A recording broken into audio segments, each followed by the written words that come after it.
Here's your script rewritten into a smooth, ready-to-voice version of about 420 words, without numbers, scenes, or introduction. Bolivia has written a new chapter in its football history.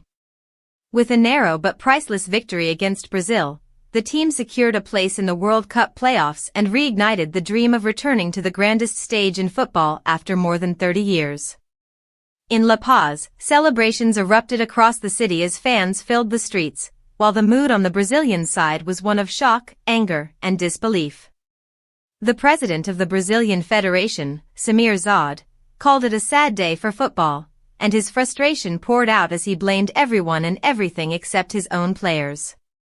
He pointed to the extreme altitude of the Bolivian capital, which sits high in the mountains, as a natural disadvantage. But beyond that, he railed against what he described as pure anti-football. According to him, Brazil had been playing not just against 11 men, but against referees, police, and even ball boys. He claimed that balls were hidden, others thrown onto the field, and the entire spectacle reduced to what he called an absolute farce.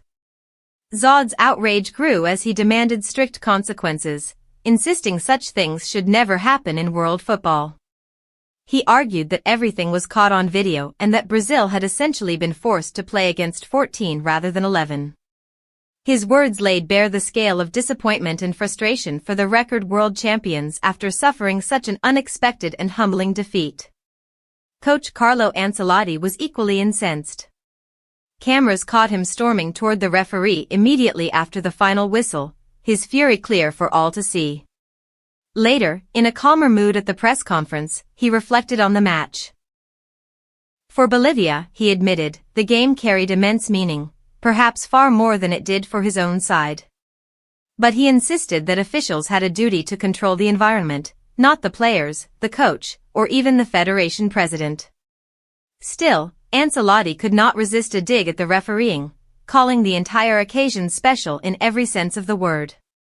He noted that the penalty, awarded after a VAR review, was decisive and promised Brazil would respond with better performances in the matches to come. For Bolivia, none of that mattered. Miguelito stepped up with composure to convert the penalty, sealing the historic victory. The final whistle sparked scenes of unbridled joy as players, coaches, and fans celebrated together. The win allows Bolivia to keep dreaming of a return to the World Cup, and for a nation that has waited more than a generation, hope has never felt so alive. Do you want me to shape this in a faster-paced commentary style, shorter sentences, more rhythm? For a sportscaster-type voice, or keep it as a storytelling narration like above?